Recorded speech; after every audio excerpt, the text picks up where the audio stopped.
Usina termoelétrica, professor Alexandre Lopo, discípulo Luciano Evaldo Neto. Como é que desliga? Usina termoelétrica, o que é? É uma instalação industrial utilizada para geração de energia elétrica através de um processo que libera energia pela queima de algum tipo de combustível renovável e não renovável.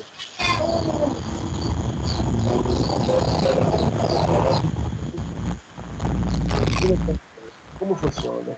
A caldeira é aquecida com água e produz vapor, o qual, em alta pressão, move a faz da turbina do gerador. Após ter movimentado a turbina, o vapor é conduzido a um condensador, onde será resfriado para reutilização em um novo ciclo. A eletricidade é produzida a partir de energia cinética, obtida pela passagem do vapor da turbina, transformando em potência elétrica. Posteriormente, a energia gerada é transmitida através de cabos que, por sua vez, é levada aos transformadores.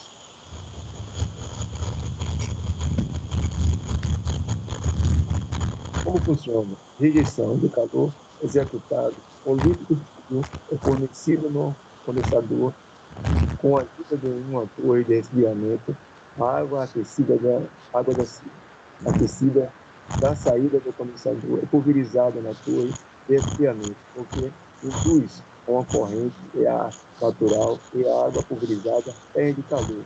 A adição de calor executado a queima de carvão produz muitos poluentes, por isso, não tem para ser são liquidificador, eletricidade.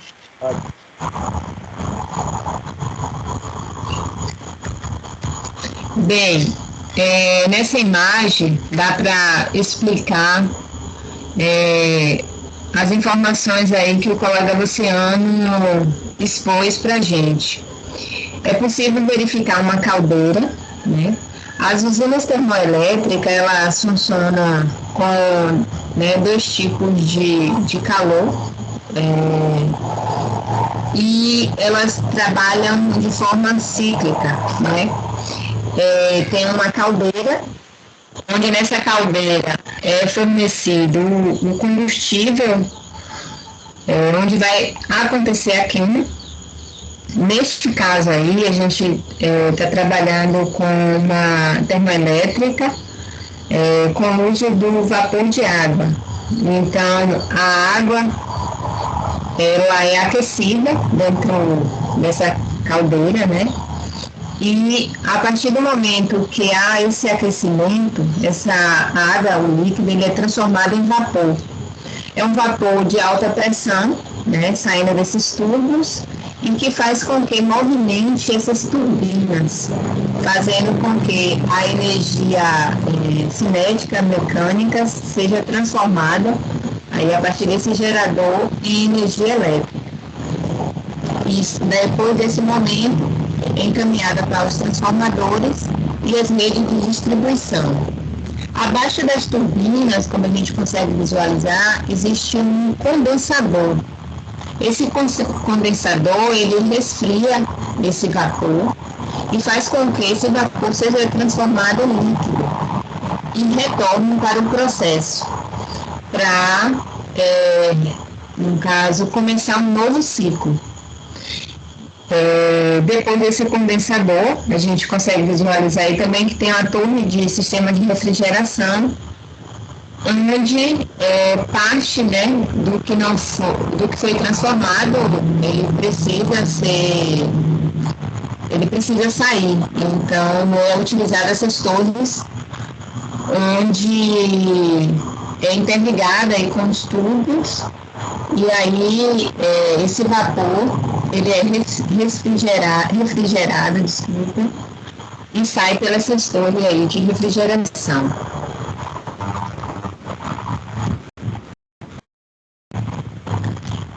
É importante dizer que uma usina que trabalha nesse ciclo básico de Rankine terá uma eficiência muito baixa e uma capacidade baixa.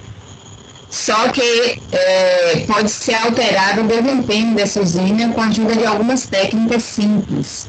Uma das técnicas é o superaquecimento, Também tem o reaquecimento, tem o aquecimento de água de alimentação. Só que todas essas técnicas, elas fazem a usina moderna funcionar sob uma faixa de eficiência de 40% a 45%. Aqui a gente citou o ciclo básico químico, mas a gente vai fazer uma demonstração aqui pelo simulador Pascal, o ciclo de Carnot. E a gente pode falar que o ciclo de Rankine é bem similar, é um ciclo bem similar ao ciclo de Carnot. O de Rankine é utilizado mais, utilizado na prática, né? Um sistema, nesse caso aí, de caldeira turbina. E agora eu vou demonstrar aqui como funciona esse ciclo de Carnot. O YouTube está conseguindo visualizar aí? Aqui, ó.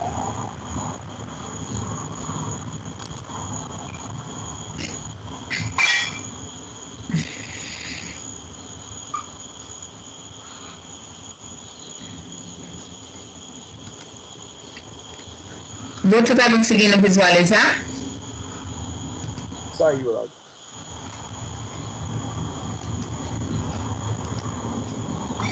Só um momento.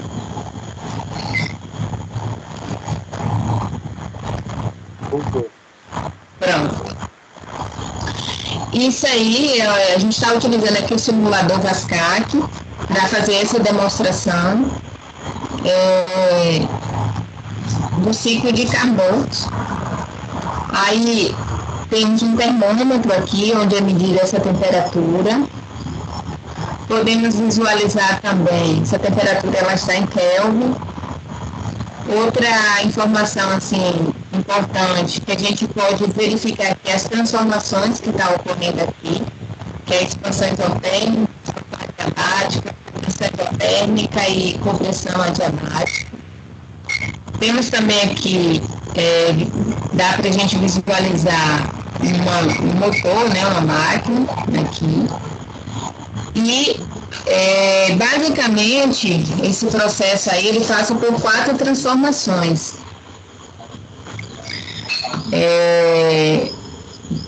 Deixa eu só dar um pause aqui.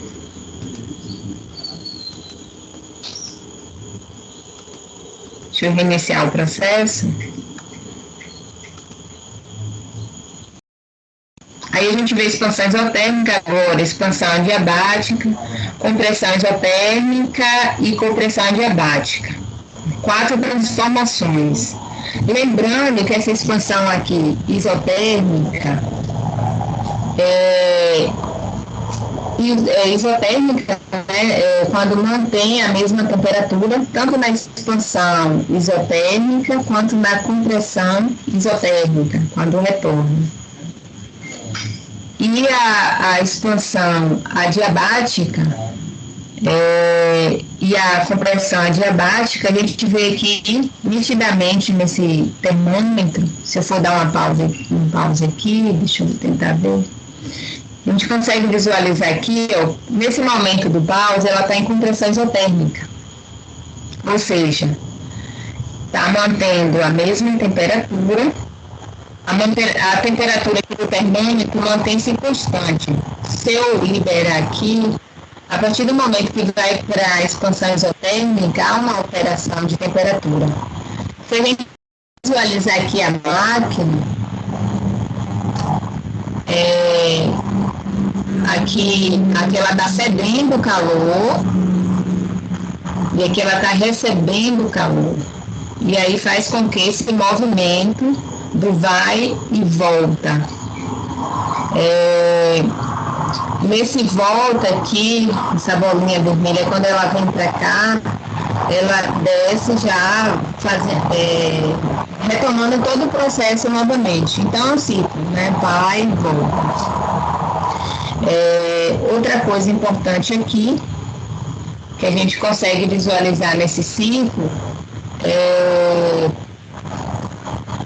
porque assim, as usinas termoelétricas, para que ela faça o seu processo cíclico, né, ela recebe a temperatura, né, durante a queima, aí há um aumento de temperatura, até essa água ela é transformada em vapor, né? Esse vapor de alta pressão ele se desloca para as turbinas e faz com que há esse movimento, né, das turbinas para a geração de energia.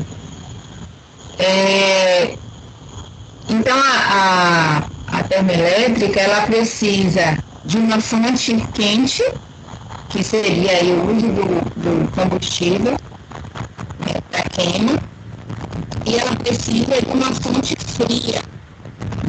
E no meio termo aí, com essa fonte quente, fonte fria, é que realiza o trabalho. Então, aqui é a mesma coisa, né? Nesse ciclo aí, a gente, né, há um aumento aqui de temperatura, está ganhando temperatura ao tempo que ela cede. Isso porque ela precisa ceder também para poder reiniciar o processo. Então, é um pouco assim, simples e ao mesmo tempo complexo, né? Porque exige um certo conhecimento aí dessas técnicas para entender basicamente como funciona. Mas aí no simulador a gente consegue visualizar que a temperatura, né, a pressão, o volume, né, essas variáveis elas são estudadas justamente para entender esse processo.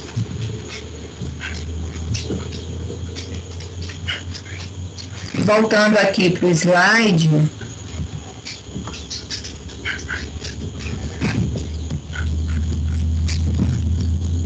algumas vantagens da termoelétrica é que elas podem ser edificadas em qualquer lugar, inclusive próximo a centros urbanos.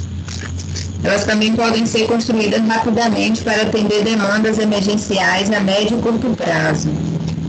Só que ela também tem as desvantagens. E uma das desvantagens é que possui alto custo de manutenção,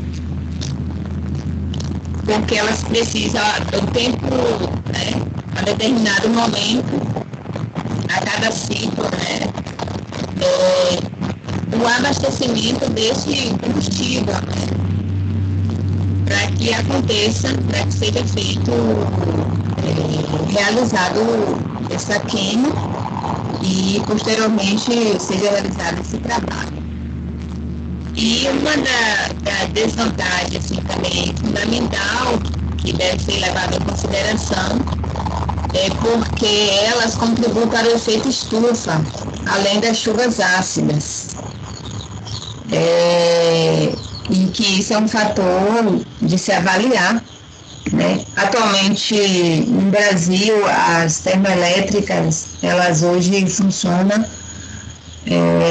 como uma segunda alternativa quando se está em período muito chuvoso, em período que falta chuva, né? E as usinas hidrelétricas necessitam desse apoio, né? Desse suporte. E aí as termoelétricas entram em ação. A curiosidade é que em 1883 foi inaugurada a primeira central termoelétrica do Brasil movida a vapor e em 1924 começou a funcionar a primeira usina termoelétrica do Brasil movida a carvão mineral.